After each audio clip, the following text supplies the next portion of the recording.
Okay, welcome back. So now let's go back now to stats and probs. Here in item number 34, it's still the same concept like what you've done before, diba?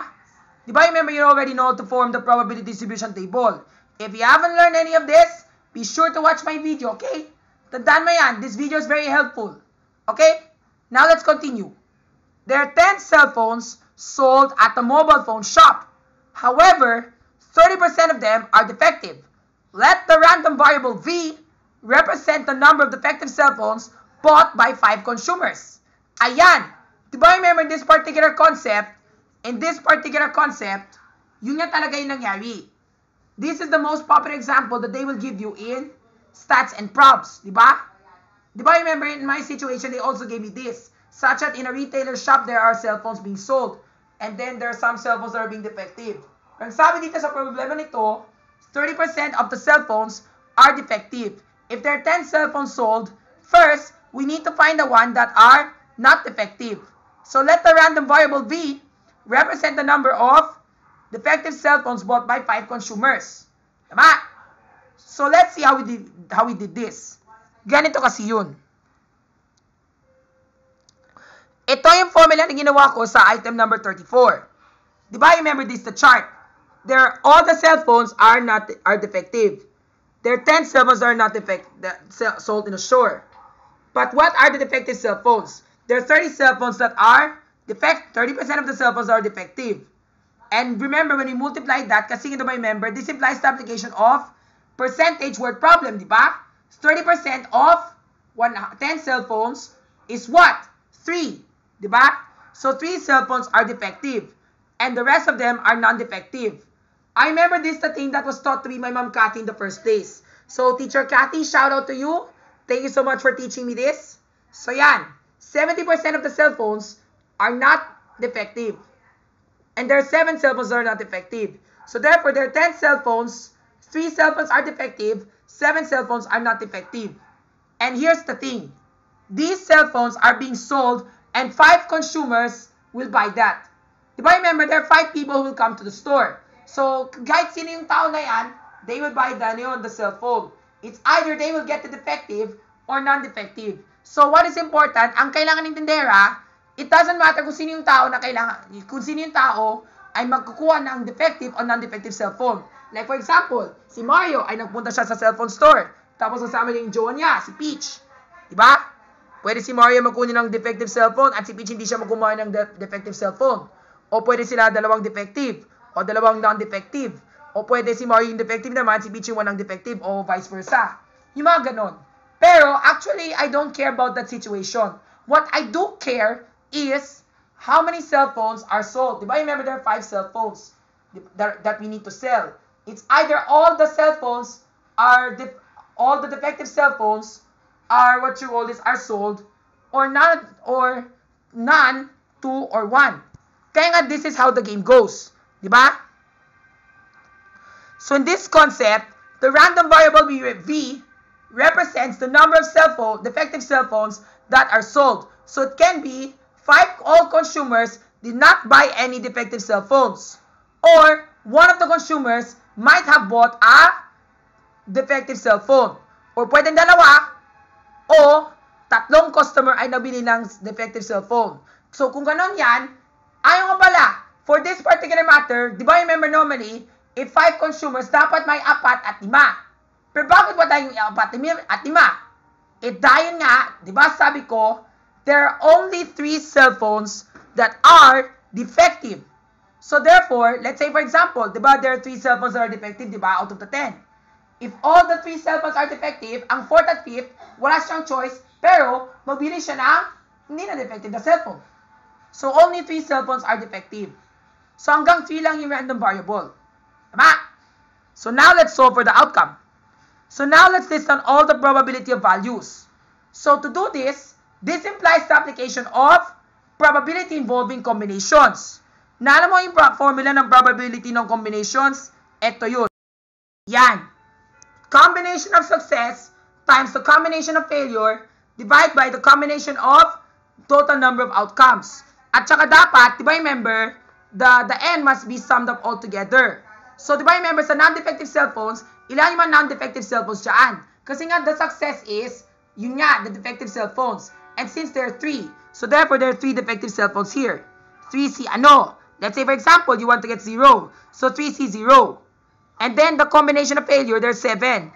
7C, 5. And then, since 5 cell phones are being bought, so that's 10C, 5. Ang kailangan gawin yung dalawa ay nag-sum up. Ito tsaka ito ay mag-sum up sa ito. Ito at ito ay mag-sum up sa ito. Equal sila. Tandaan mo yan, ha? Naalam mo ba yung formula na yan? If you haven't known this formula yet, please watch my stats and probs formula or lesson involving probability involving combinations. That will help you. Okay? Now let's back to the problem. So, ang probability ng values ay ganito. Ito yun. Yes. So, therefore, for 0 cell phones, if all customers did not buy any defective cell phones, so the probability of success is 3C0. Ibig sabihin, ang mga 5 consumer na yan ay hindi nagbibili ng defective cell phone times 7C5. Tama? And divide by the total which is 10C5. At ano yung sagot? 0.08333 in a bunch of 3s. Tama?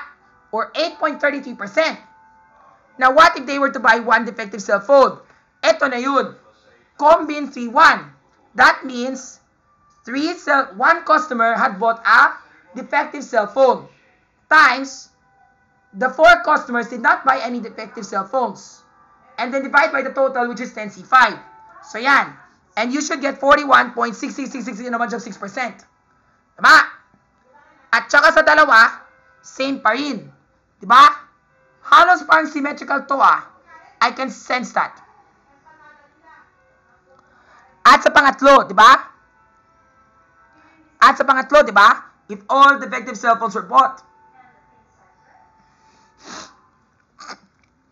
And then the probabilities must sum up to 1. So when we sum up all the probabilities together, we should ensure that the value should always be equivalent to 1.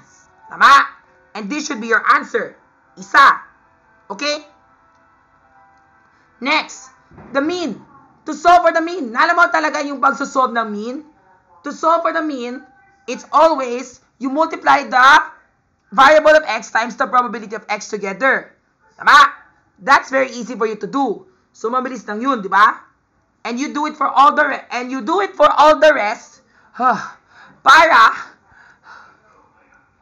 what you hold is you can get the answer. Di ba? And then you sum it all up to get your mean. So, ano yung mean? Ang mean namin ay 1.5. Now, to solve for the variance. The variance is very easy for you to solve. Naalam mo ba yung formula sa pagsosolve ng variance? It's always step A, random variable x. Ganito siya, di ba? Minus the mean. So, therefore, we have 0 minus 1.5 to give you negative 1.5. And then 1 minus 1.5 to give you negative 0.5.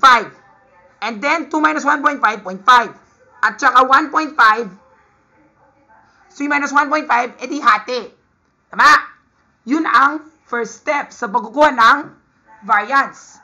The next step is to square it. Kunin yung answer mo sa step A. And that's very easy, di ba? So you just put caret to solve for the answer. At yung pangatlong step, i-multiply mo with the corresponding probability based on your answer in step 2 sa pagsosolve ng variance. Tama? And you're supposed to get this answer. And then sum everything up so that you can get your variance. Diba? And that is the answer. And to solve for the standard deviation, take the square root. Taking the square root.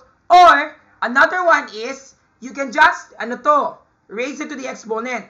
Variance, mean, raised to the,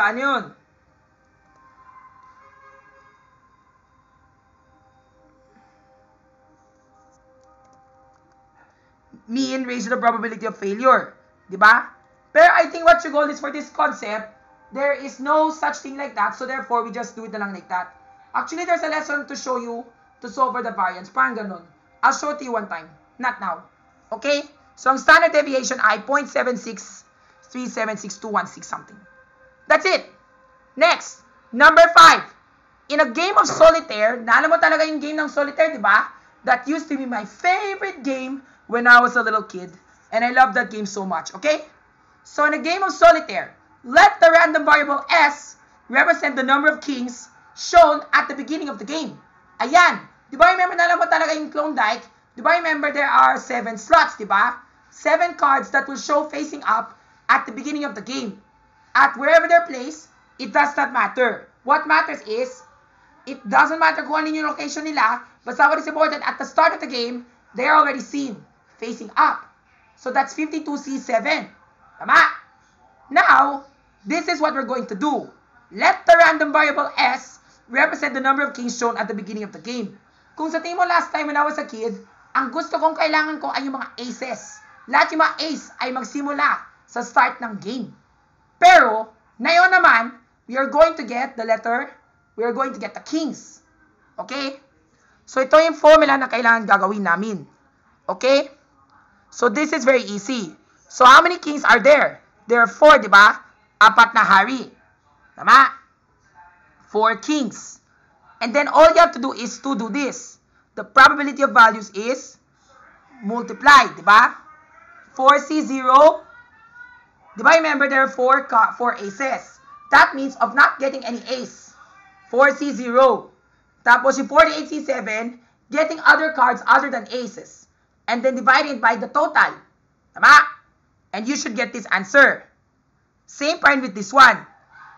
If you're doing 1 ace, di ba? And then 48C6. If you get 2 aces, this is the 2 kings, this is the formula. If you are to get 3, this will be the formula. Tama? And then yung 4, ito yun. Tama?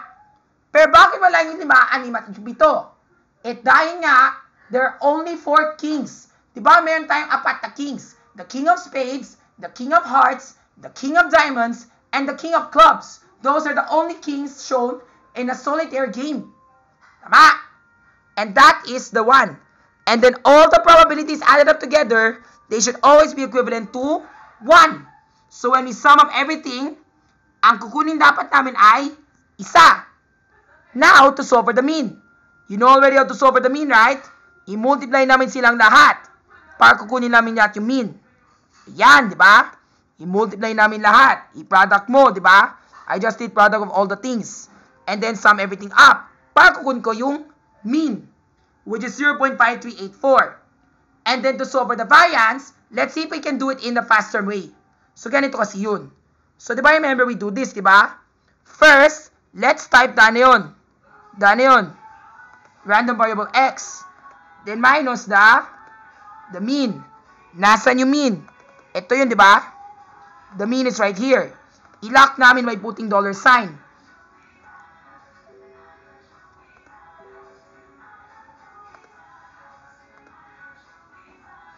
$sign, di ba? 2 signs.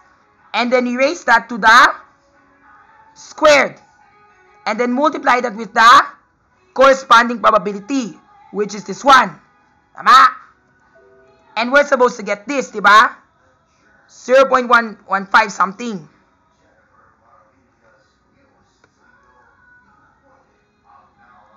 Yan, di ba? 0.159, 0.08, did we get that? Yes. 0.164, and then 0.035. And then 0.035. And then we have 4 more, di ba? 0.015. And then from there, sum everything up. Sum to get the variance, di ba? When we do that, we get this one.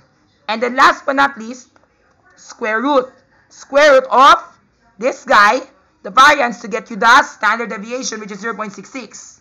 Did we get that answer? Yes, we did.